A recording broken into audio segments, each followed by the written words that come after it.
Hello guys, magandang araw. Another luto serye na naman tayo ngayon.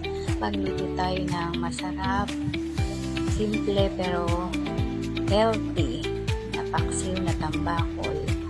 Naglagay ako dyan ng bawang, sibuyas, luya, ng paminta, asin. Nilagyan ko na ng maraming suka.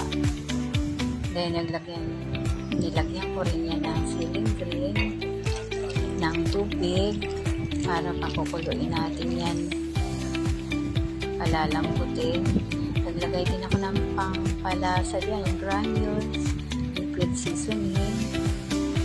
Then naglagay din ako dyan ng olive oil para may konting mantika siya. Then yan, sabay-sabay na natin siyang pakukuluin hanggang sa lumambot ang ating isda. Then, pag medyo malambot-lambot na, yan, dagdagan din natin ng another pampalasa, shrimp cube. Then, lagay na natin ang ating talong para may gulay naman siya. Then, pag malambot na yung talong at medyo umigyan na yung sabaw, ayan na, luto na ang ating paksiw na tambakol, masarap at healthy pa.